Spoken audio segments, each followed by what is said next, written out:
Hello everyone, good evening, नमस्कार, जय हिंद। स्वागत है आप सभी का डागर कॉन्सेप्ट के इस ऑनलाइन प्लेटफॉर्म पे। तो कैसे हैं आप सभी लोग? उम्मीद करती हूँ कि सभी लोग बहुत अच्छे होंगे और आपकी पढ़ाई कंटिन्यू आप लोगों ने रेगुलर तैयार यानी कि रेगुलर आप लोग अपनी पढ़ाई पे लगे हुए होंगे। तो अपनी साइंस की क्लास है और आप सभी लोग जानते हैं कि डेली इस टाइम पे अपनी साइंस की क्लास होती है, जिसमें हम पिछले 10 दिनों से कंटिन्यू अपनी क्लास ले रहे हैं और जिसमें हमने 2 टॉपिक अपने पूरे कर लिए हैं। तो हम अब अपने नए टॉपिक की स्टार्टिंग यहाँ से आज करने जा रहे हैं। तो आप सभी लोगों को सबसे पहले तो 2 टॉपिक पूरे होने पे बहुत बहुत बधाई हो कि आपने कंटिन्यू 2 टॉपिक पूरे देखे। ठीक है। अब आगे हम बात करते हैं और अपने नए टॉपिक की शुरुआत, नए टॉपिक की स्टार्टिंग यहाँ से करते हैं। चलिए भाई, तो नेक्स्ट टॉपिक है अपना, बहुत ही इंपॉर्टेंट टॉपिक है भाई, और लगभग मान के चलिए कि हर एक एग्जाम में यहाँ से क्वेश्चन जरूर आता है। ठीक है, हर एक एग्जाम में क्वेश्चन यहाँ से देखने को मिलेगा, जिसे हम बोलेंगे मानव परिसंचरण तंत्र। जिसे हम क्या नाम देंगे? मानव परिसंचरण तंत्र, परिसंचरण तंत्र, या फिर हम इसे कह देंगे सर्कुलेटरी सिस्टम। अंग्रेजी में इसे बोल दिया जाता है सर्कुलेटरी सिस्टम। ठीक है। अब देखो, सबसे पहले तो परिसंचरण का मतलब क्या होता है हमें ये पता होना चाहिए। परिसंचरण का मतलब क्या होता है? तो देखो, परि और संचरण, इन 2 शब्दों से मिलके बना हुआ है आपका ये शब्द। ठीक है, इन 2 छोटे शब्दों से मिलके ये बड़े शब्द का निर्माण किया गया है। और इसी शब्द के अर्थ को अगर हम देखें तो कहीं ना कहीं हमें पता चल जाएगा कि ये टॉपिक असल में हमसे कहना क्या चाहता है, क्या कुछ इस टॉपिक में हमें पढ़ने को मिलेगा। तो देखिए, परि का मतलब होता है चारों तरफ। ठीक है, परि का मतलब होता है चारों तरफ, और संचरण का मतलब होता है घुमाना या फिर चारों तरफ फैलाना। ठीक है, चारों तरफ फैलाना, फैलाना। तो हमारा वो शरीर का तंत्र जो रक्त को शरीर के सभी हिस्सों में फैलाने का काम करता है, शरीर के वो अंग जो ब्लड को हर एक नस तक, हर एक कोशिका तक, हर एक ऊतक तक ले जाने का काम करते हैं, उस तंत्र को हम क्या कहेंगे? परिसंचरण तंत्र। ठीक है। अब देखो, ये जो परिसंचरण तंत्र है, किसने ढूंढा था सबसे पहले कि भाई साहब मनुष्य कोई होता है उसके अंदर भी खून का एक निश्चित प्रवाह होता है। क्योंकि हमारा टॉपिक होगा, क्या है हमारा टॉपिक? मानव परिसंचरण तंत्र। हमें दूसरे जीवों का परिसंचरण नहीं पढ़ना, हमें केवल किसका पढ़ना है? ह्यूमन का पढ़ना है, मानव का पढ़ना है। अब सबसे पहले किस साइंटिस्ट ने, किस वैज्ञानिक ने सबसे पहले हमको ये बताया था कि भाई साहब मनुष्य का परिसंचरण तंत्र क्या होता है, खुला है कि बंद है, किस तरह से उसके शरीर में रक्त का प्रवाह होता है, कितनी देर में एक चक्कर पूरा कर लेता है, इस तरह की सारी बातें किस इंसान ने की थी? तो हम बात करें कि मानव परिसंचरण की खोज किसने की थी? मानव परिसंचरण की खोज। ठीक है, तो इसकी खोज की थी आपके विलियम हार्वे नाम के साइंटिस्ट ने। एक वैज्ञानिक थे जिनका नाम था विलियम हार्वे। ठीक है, विलियम हार्वे। और इसी साइंटिस्ट ने 1628 ईस्वी में सबसे पहले हमारे सामने ये प्रस्तुत किया था कि मनुष्य जो होता है उसका रक्त पूरे शरीर में एक निश्चित क्रम, निश्चित समय के अनुसार और निश्चित एक दाब के अनुसार क्या करता है? मूव करता है, गति करता है। तो आपसे क्वेश्चन पूछ लिया जाए, ह्यूमन सर्कुलेटरी सिस्टम की डिस्कवरी किसने की? तो किसने खोजी थी? विलियम हार्वे ने। अब आगे देखो भाई, आगे देखो, अब हमारी प्रकृति की हम बात करें तो हमारी प्रकृति में 2 प्रकार के परिसंचरण तंत्र पाए जाते हैं। ठीक है, अब हमें तो केवल मनुष्य का पढ़ना है, पर हमें यह भी तो पता होना चाहिए मनुष्य का परिसंचरण तंत्र कौन सी प्रकार का होता है। तो आपकी प्रकृति में परिसंचरण तंत्र 2 प्रकार के होते हैं। 2 प्रकार का परिसंचरण तंत्र आपके आसपास पाया जाएगा। एक तो होता है जिसे बोलेंगे बंद सर्कुलेटरी सिस्टम, या फिर आप बोलेंगे बंद परिसंचरण तंत्र, बंद परिसंचरण तंत्र। और दूसरा होता है आपका ओपन सर्कुलेटरी सिस्टम, जिसे आप बोलेंगे खुला परिसंचरण तंत्र, खुला परिसंचरण तंत्र। ठीक है, खुला परिसंचरण तंत्र। अब कहोगे बंद और खुले में क्या मतलब है? अब रक्त तो सबकी नसों में बहना ही है, तो वो भी क्या खुले और बंद रूप में बहता है? तो देखो बिल्कुल खुले और बंद रूप में भी रक्त बहता है। अब देखो इन दोनों तंत्रों में फर्क क्या है? दोनों में रक्त समान रूप से बहेगा, इस चीज से कोई फर्क नहीं पड़ेगा कि इसमें रक्त बहता है तो उसमें कुछ और बहता है, बहेगा दोनों में रक्त ही। परंतु फर्क क्या है? बंद परिसंचरण में रक्त के बहने का एक निश्चित पथ होता है और रक्त सदैव किसी ना किसी वाहिनी के अंदर से होके गुजरेगा। यानी रक्त खुली रूप में नहीं बहेगा, सीधा अंगों के संपर्क में नहीं जाएगा, रक्त अलग अलग धमनी या शिराओं के माध्यम से संबंधित अंग तक जाएगा और फिर वहीं से किसी दूसरी शिरा के माध्यम से वहां से वापस लाया जाएगा। यानी रक्त खुली अवस्था में नहीं बहता, धमनी और शिराओं के माध्यम से यानी वाहिनियों के माध्यम से बहता है। तो इसके अंदर आप लिख लेंगे कि रक्त वाहिकाओं के द्वारा बहता है। ठीक है, वाहिकाओं के माध्यम से प्रवाहित होता है। ठीक है,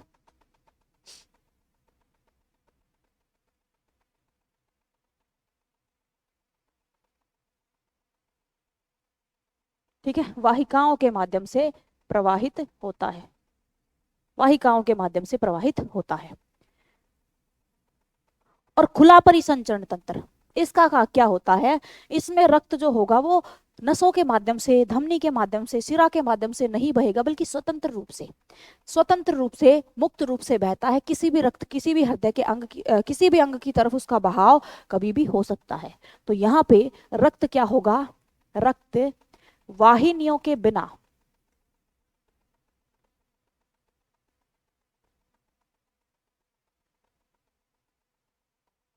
रक्त वाहिनियों के बिना मुक्त रूप से बहता है।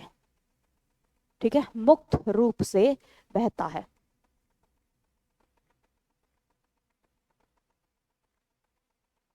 खुली रूप में बहेगा, यानी हृदय से सीधा रक्त निकाल दिया जाएगा, उसके बाद हो सकता है किसी अंग को रक्त ज्यादा मिल जाए और किसी अंग को कम मिले।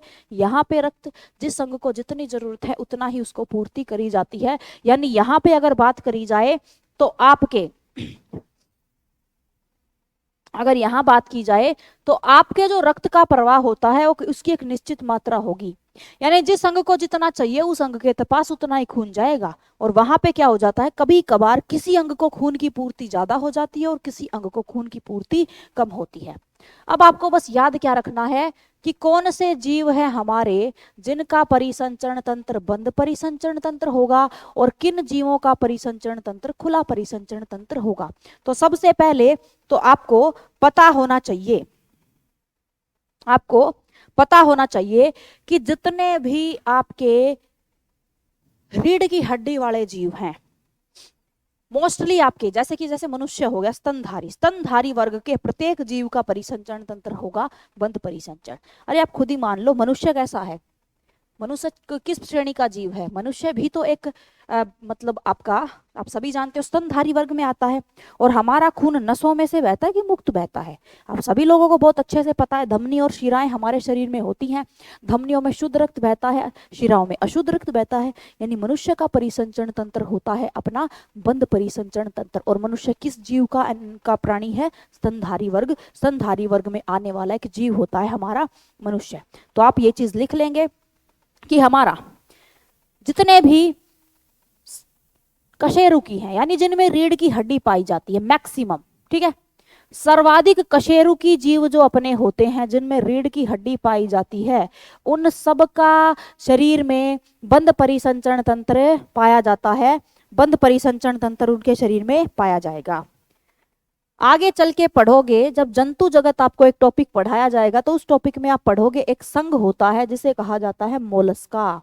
मोलस्का संघ के जीवों में भी बंद परिसंचरण तंत्र पाया जाएगा। एक होता है आपका ऑर्थोपोडा, एक होता है आपका ऑर्थोपोडा। इन सारे जीवों के अंदर कैसा परिसंचरण तंत्र पाया जाएगा? बंद परिसंचरण तंत्र। और मनुष्य हमारा किस श्रेणी का जीव है? कशेरुकी श्रेणी का जीव होता है। ठीक है, अब देखो अगर बात की जाए कि ये वाले जो जीव हैं हमारे, खुला परिसंचरण तंत्र किन के अंदर पाया जाएगा, तो इसमें आपको एक तो उदाहरण याद रखना है। इसमें आपको उदाहरण याद रखना है जितने भी अपने एनिलिडा वर्ग के जीव होते हैं, एनिलिडा एनीलिडा जो होंगे उनका परिसंचरण तंत्र पाया जाता है खुला परिसंचरण तंत्र। और इसका एक फेमस सा एग्जाम्पल होता है जो कई बार के एग्जाम में आ चुका है, जिसे कहा जाएगा कॉकरोच। जिसे क्या कहा जाता है? कॉकरोच। यानी कॉकरोच है तो अपने आर्थ्रोपोडा संघ का, परंतु एक अपवाद के रूप में काम करता है। आर्थ्रोपोडा संघ का होने के बाद भी उसका परिसंचरण तंत्र कैसा होता है? खुला परिसंचरण तंत्र, यानी स्वतंत्र रूप से रक्त उसके शरीर में बहता है।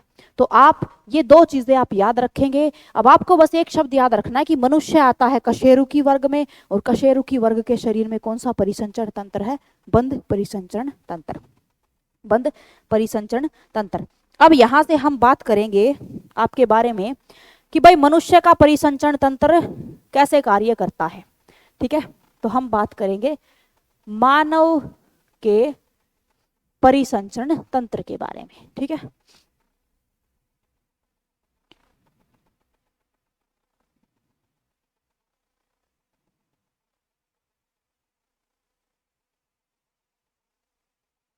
तो मानव का परिसंचरण तंत्र, सबसे पहले इसके बारे में बात करेंगे। तो देखो, मनुष्य का परिसंचरण तंत्र किन किन अंगों से मिलकर बना हुआ है, कौन कौन से अंग है जो इसका निर्माण करते हैं। तो सबसे पहले आपको पता होना चाहिए कि इस शरीर के तंत्र के अंतर्गत कौन कौन से अंग आएंगे, कौन कौन से अंग है जो इसके अंदर आते हैं। चलिए भाई, ये रेड कलर दिख रहा है ना, सभी को दिख रहा है भाई? चलो भाई, तो देखो, सबसे पहले तो इसके अंदर हमारा आता है हृदय। इसके अंदर सबसे पहले तो आएगा हमारा हृदय, ह्यूमन हार्ट। दूसरा इसके अंदर आता है हमारा ब्लड, हमारा रक्त। और तीसरा इसके अंतर्गत आता है हमारी शिराएं, धमनियां, और जिन्हें हम किसके अंतर्गत रखते हैं? वाहिनियों के अंतर्गत। वाहिनियों के अंतर्गत। तो हृदय, रक्त और वाहिनियां, ये तीनों चीजें मिलकर आपके परिसंचरण तंत्र का निर्माण करती हैं।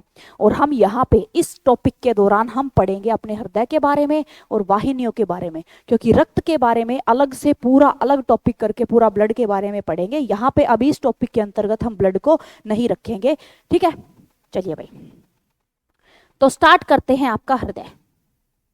ठीक है, मानव का हृदय, heart, human, heart of human, मानव के हृदय के बारे में बात करेंगे। ठीक है, तो देखो, सबसे पहले कुछ यहाँ पे तथ्यात्मक चीजें करेंगे, वन लाइनर, जहां से सीधे एग्जाम में क्वेश्चन क्लिक हो जाते हैं, सीधे क्वेश्चन यहाँ से पूछ लिए जाते हैं। तो देखो, सबसे पहले तो मानव का हृदय होता है एक मांसपेशीय अंग। कैसा अंग है? मांसपेशीय अंग होता है। ठीक है,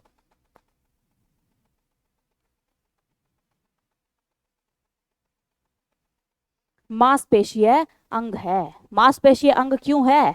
क्योंकि आपका हृदय मांसपेशियों से बना हुआ है। आप सभी लोगों को बहुत अच्छे से पता है कि मानव का हृदय किससे बना है? मांसपेशियों से बना है। और मांसपेशियों से बना हुआ है तो फिर इसीलिए उसको हमने क्या बोल दिया? मस्कुलर ऑर्गन या फिर मांसपेशीय अंग। ठीक है, अब देखो, एक क्वेश्चन पूछ लिया जाता है कि भाई हृदय का वजन कितना होता है?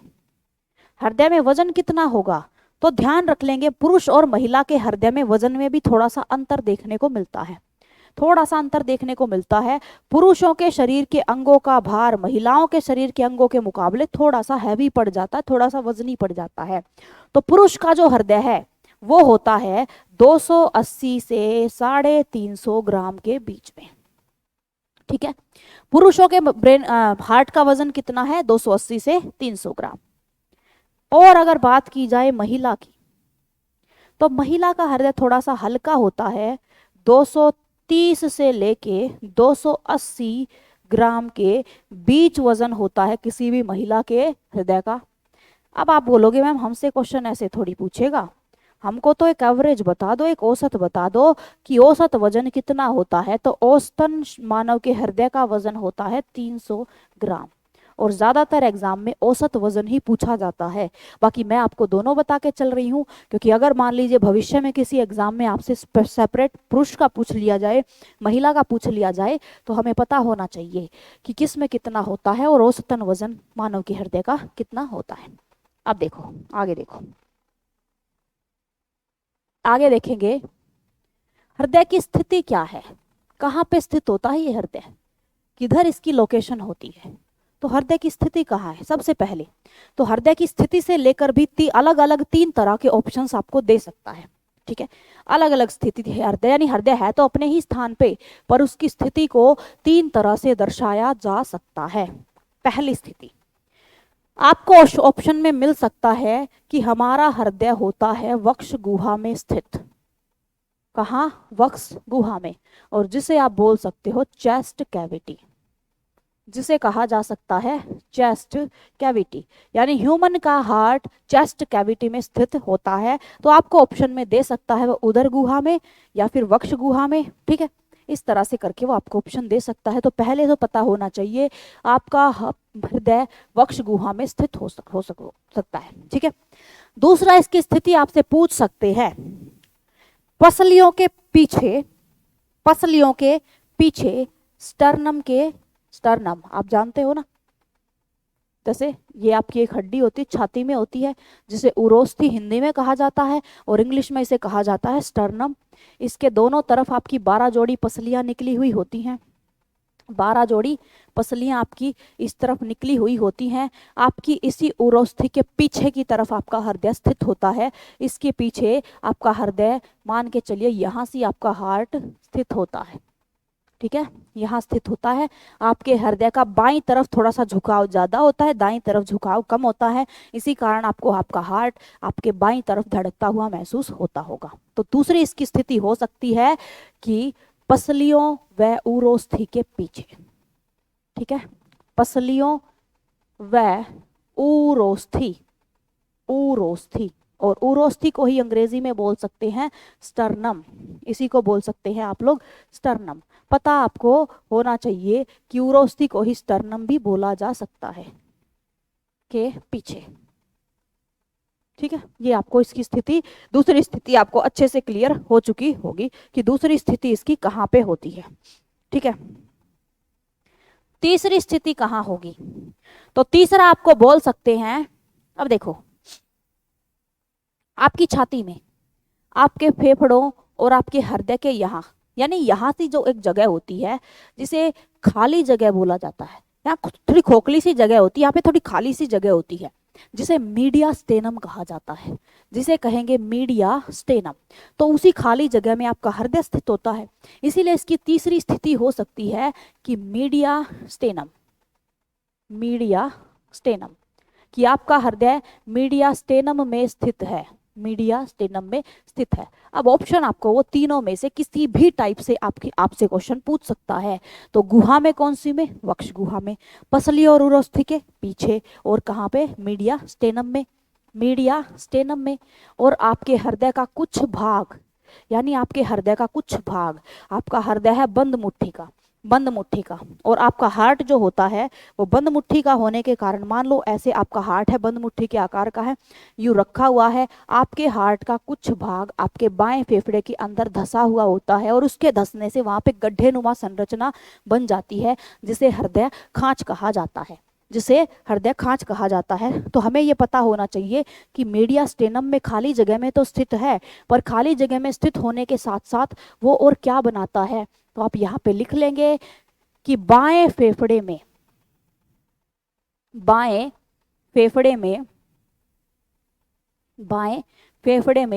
हृदय खांच में स्थित होता है, ठीक है। या फिर आप लिख लेंगे बाएं फेफड़े में हृदय खांच, जिसे आप कार्डियक नोच भी कह सकते हो, कार्डियक नोच, ठीक है, कार्डियक नोच स्थित होता है, ठीक है। इतनी सारी स्थिति आपको मैं बता चुकी हूं।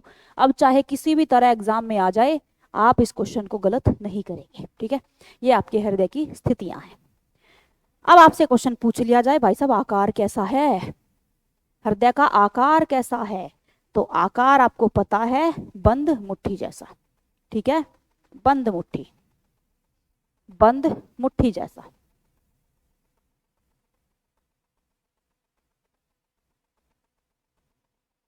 बंद मुट्ठीनुमा आकार का आपका हृदय आपके वक्ष गुहा में स्थित होता है, पाया जाता है, ठीक है।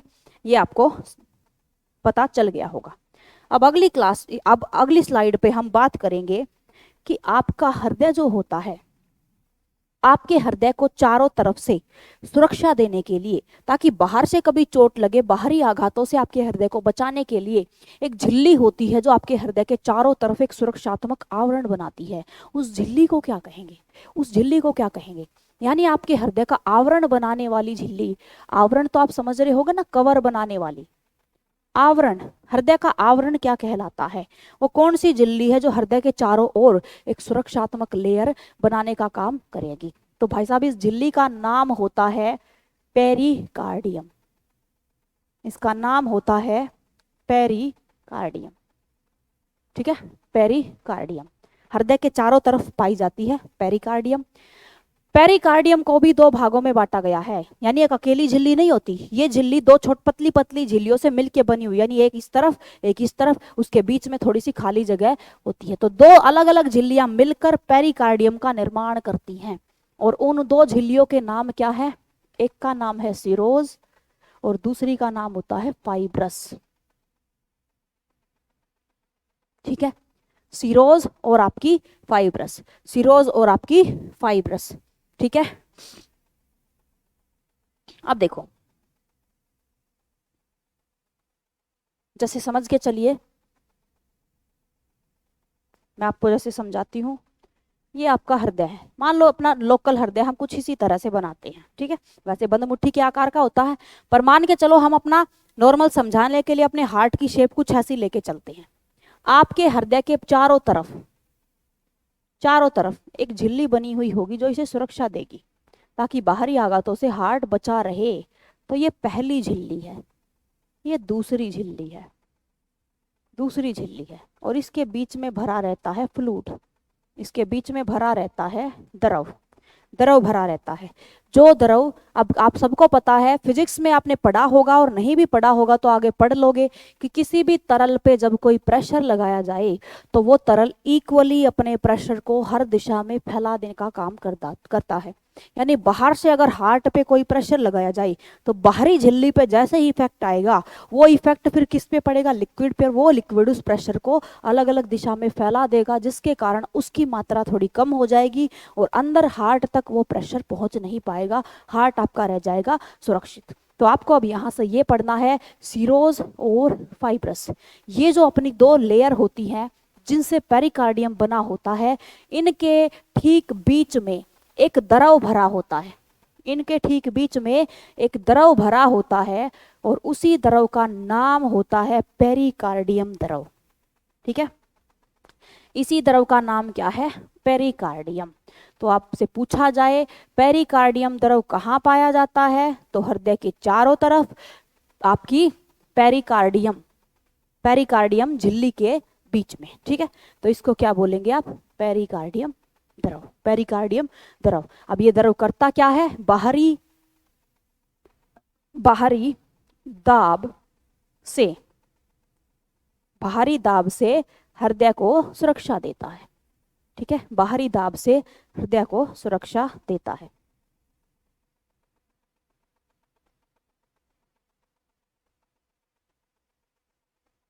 ठीक है, आप यूं समझ लीजिए, मान लीजिए मैं किसी दीवार में मुक्का मारूं। ठीक है, मैं किसी दीवार में मुक्का मार रही हूं, तो जब मैं दीवार पे मुक्का मारूंगी और मेरे और दीवार के बीच में कोई भी चीज नहीं है, तो आप देखोगे मुझे चोट ज्यादा लगेगी। लेकिन अगर दीवार और मेरे मुक्के के बीच में मान लो कोई चीज रख दी जाए, कोई थर्मोकोल की शीट रख दो, कोई तकिया रख दो, यानी कोई चीज आप रख दोगे, तो मैं जितना प्रेशर उसके ऊपर लगाऊंगी आप देखोगे अब मेरे पे उतना चोट मेरे को नहीं लगेगी, क्योंकि बीच में एक ऐसी चीज आ गई है जिसने उस प्रेशर को कम कर दिया है, उस प्रेशर को फैला दिया है। वही चीज है कि आपके हार्ट की दोनों झिल्लियों के बीच में जो ये द्रव पाया जाता है, ये द्रव बाहर से आने वाले प्रेशर को इक्वली डिस्ट्रीब्यूट कर देता है, फैला देता है, जिसकी वजह से जो भी चोट है वो हमारे हृदय को डैमेज नहीं कर पाती। हमारा हार्ट वैसे भी मांसपेशियों से बना हुआ बहुत सॉफ्ट ऑर्गन है, बहुत ही नरम ऑर्गन है, और अगर उस ऑर्गन को इस तरह से बार बार के इफेक्ट उसको डैमेज करेंगे तो फिर समस्याएं आएंगी ही आएंगी। ठीक है, चलिए अब हम आगे बात करते हैं, आपके हृदय के बारे में बात करते हैं। अब देखो, आपसे पूछा जाए कि भाई साहब हृदय का अध्ययन करने वाली शाखा कौन सी होगी, यानी किस शाखा के अंतर्गत हम अपने हृदय के बारे में पढ़ेंगे, तो अपने दिमाग में एक चीज बिठा लो, कार्डियक शब्द जहां मिल जाए कहीं ना कहीं वो आपके हार्ट से जुड़ा हुआ होगा। और किसी चीज का अध्ययन कर रहे हैं तो उसके पीछे आपको देखने को मिलेगा लॉजी। ठीक है, लॉजी। तो हार्ट का अध्ययन करने वाली शाखा को आप बोलेंगे कार्डियोलॉजी, कार्डियोलॉजी। ठीक है, कार्डियोलॉजी। तो कार्डियोलॉजी के अंतर्गत हम मानव हृदय का क्या करते हैं, अध्ययन करते हैं, मानव हृदय का अध्ययन करते हैं। मानव का हृदय बात तो कर ही चुके हैं, किसके अंतर्गत आता है भाई साहब, मानव का परिसंचरण तंत्र किसके अंतर्गत आएगा, तो बंद परिसंचरण तंत्र। तो ये बात हम लिख लेंगे कि मानव का परिसंचरण तंत्र बंद व दोहरा होता है। ठीक है, बंद व दोहरा परिसंचरण होता है। ठीक है, परिसंचरण तंत्र होता है। ठीक है, परिसंचरण तंत्र होता है।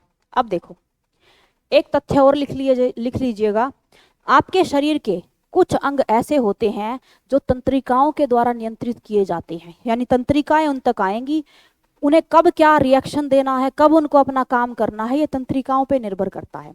परंतु आपके शरीर के कुछ अंग ऐसे होते हैं जिनको तंत्रिकाएं नियंत्रित नहीं करती, जो खुद अपनी ही मांसपेशियों द्वारा नियंत्रित किए जाती हैं। उसी आधार पे आपके अंगों को भी दो भागों में बांटा गया है। तंत्रिकाओं के द्वारा जो नियंत्रित किए जाएंगे उन्हें बोला जाएगा न्यूरोजेनिक अंग, और जो आपके मांसपेशियों द्वारा नियंत्रित किए जाएंगे उन्हें आप बोलेंगे मायोजेनिक अंग। अब आपका हृदय जो होता है, आपका हार्ट जो होता है, आपका हार्ट जो होता है उसको उसी की मांसपेशियां, यानी आपके हृदय में जो धड़कन बन रही है वो उसकी खुद की मांसपेशियों के सिकुड़ने से और फैलने से बन रही है। आप सो रहे हो तो भी आपका हृदय काम कर रहा है। आदमी अगर कोमा में चला गया तो भी उसका हृदय काम कर रहा है। आदमी को अगर लकवा लग गया, आदमी पैरालिसिस हो गया, यानी कि शरीर के आधा अंग डैमेज हो चुका है, आधा शरीर काम ही नहीं कर रहा, और किसी की पूरी बॉडी को भी लकवा हो जाता है, पैरालाइज हो जाता है, तो यानी आदमी के शरीर का कोई भी अंग काम नहीं कर रहा, उसके बाद भी उसका हृदय धड़क रहा होता है। तो इस चीज से आप समझ सकते हो कि आपके हार्ट की मांसपेशियों को उसकी खुद की, यानी वो खुद अपने आप को रेगुलेट करते हैं, ब्रेन की सेल्स या फिर आपकी कोई तंत्रिकाएं उनको रेगुलेट नहीं करती। तो यहां से आप लिख लेंगे कि हृदय एक मायोजेनिक अंग है। ठीक है, हृदय एक मायोजेनिक, ठीक है, मायोजेनिक अंग होता है। मायोजेनिक अंग होता है, अपनी ही मांसपेशियों के द्वारा कार्य करेगा, अपनी ही मांसपेशियों के द्वारा इस पे नियंत्रण किया जाएगा, किसी और का इस पे कोई प्रभाव नहीं पड़ेगा। तो मायोजेनिक का मतलब लिख लेंगे मांसपेशियों द्वारा नियंत्रित। ठीक है, मांसपेशियों द्वारा नियंत्रित, इसी कारण इसको बोलेंगे हम मायोजेनिक अंग। ठीक है, मांसपेशियों द्वारा नियंत्रित होता है। ठीक है, मांसपेशियों के द्वारा नियंत्रित होगा। तो यहां तक आप लोगों को अपने हार्ट से संबंधित लगभग जितने भी तथ्य वन लाइनर की फॉर्म में आपसे पूछे जाते हैं वो आपको समझ में आ गए होंगे कि आपका हार्ट कहाँ पे है, कितना वजन है, कौन सी झिल्ली उसे सुरक्षा देगी, ये सब तो चीजें आपको समझ में आ गई होंगी। ठीक है, ये सब आपको समझ में आ गई होंगी। अब एक चीज और लिख लेंगे हम यहाँ पे एक चीज और हम लिख लेंगे कि हृदय का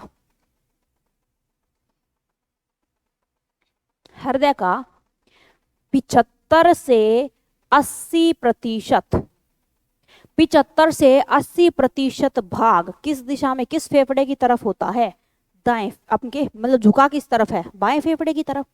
यानी कि आपके हार्ट का 75 से 80% भाग का झुकाव होता है बाएं फेफड़े की तरफ, और बचे हुए 20 से 25% भाग का झुकाव होता है दाईं तरफ। अब ज्यादा झुका किस तरफ है, बाईं तरफ, इसी कारण आपको आपका हार्ट बाईं तरफ धड़कता हुआ महसूस होता है। तो हृदय का 75 से 80% भाग किस दिशा में होगा, आपके बाएं फेफड़े की तरफ।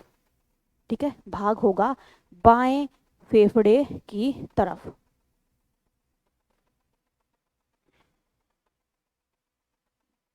ठीक है, बाएं फेफड़े की तरफ होता है। और इसका बचा हुआ 20 से 25% भाग, 20 से 25% भाग दाएं फेफड़े की तरफ होता है। ठीक है, दाएं फेफड़े की तरफ होता है।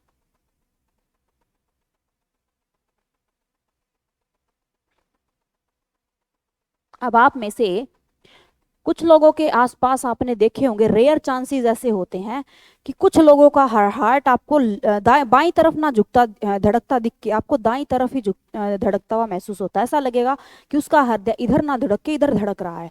तो इसका मतलब ये नहीं है कि उसको कोई दिक्कत है, कोई बीमारी है, उसका हृदय कहीं गलत जगह पे है अपनी सही जगह पे। बस यूं समझ लीजिए, हार्ट उसका झुकाव जो इस तरफ ज्यादा होना था, उसका झुकाव थोड़ा इस तरफ हो गया, उससे उसके हृदय की कार्य प्रणाली पे कोई प्रभाव नहीं पड़ेगा।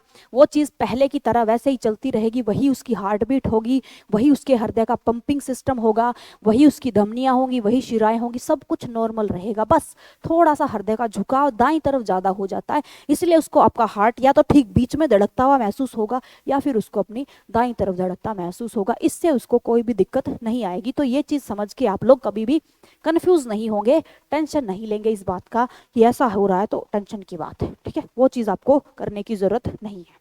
ठीक है, अब देखो, अब यहां से आगे की तरफ हम बढ़ते हैं। ठीक है, आगे की तरफ हम बढ़ेंगे।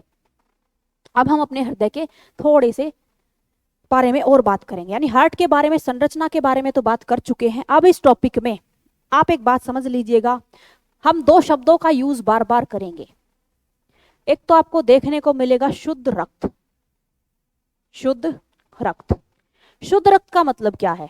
तो आप समझ लेंगे वो रक्त जिस रक्त में ऑक्सीजन की मात्रा ज्यादा होती है। ठीक है, जिस रक्त में ऑक्सीजन की मात्रा अधिक होगी उस ब्लड को हम क्या कहेंगे? शुद्ध रक्त, या फिर बोलेंगे ऑक्सीजनेटेड ब्लड। जिस रक्त में आपको ऑक्सीजन की बजाय कार्बन डाइऑक्साइड की मात्रा ज्यादा देखने को मिलेगी उस रक्त को आप क्या नाम देंगे? अशुद्ध रक्त। तो इसमें आपको किसकी मात्रा ज्यादा देखने को मिलेगी? CO2 की मात्रा अधिक आपको देखने को मिलेगी। अब यानी बार बार जहां पे भी हम शुद्ध रक्त अशुद्ध रक्त की बात करें तो आप समझ जाना, शुद्ध रक्त का मतलब है ऑक्सीजन ज्यादा और अशुद्ध रक्त का मतलब है कार्बन डाइऑक्साइड ज्यादा। तो ये चीजों का ध्यान आप जरूर रखेंगे। ठीक है, क्योंकि बार बार अब हम आगे चल के इन्हीं चीजों के बारे में बात करेंगे, इन्हीं चीजों के बारे में बात करेंगे। ठीक है, अब देखो, ये चीज उम्मीद करती हूं आप लोगों को समझ में आ गई होगी। अब देखो, जैसे मान लो ये आपका हृदय है। ठीक है, ये आपका हृदय हम बना रहे हैं समझाने के लिए। आपके हृदय का आकार हम ऐसा बनाएंगे जो लगभग आप लोगों ने कभी ना कभी देखा हुआ है। ठीक है, क्योंकि हमने बचपन से हम इसी हार्ट को समझते आ रहे हैं कि मानव का हृदय कुछ इस प्रकार का होता है। अब मानव का जो हृदय होता है, मानव के हृदय के ठीक बीच में एक झिल्ली होती है, जो झिल्ली मानव के हृदय को 4 हिस्सों में बांटने का काम करती है। 4 हिस्सों में बांटेगी, यानी कि 4 कक्षों का निर्माण कर देती है। ठीक है, 4 हिस्सों में बांटती है।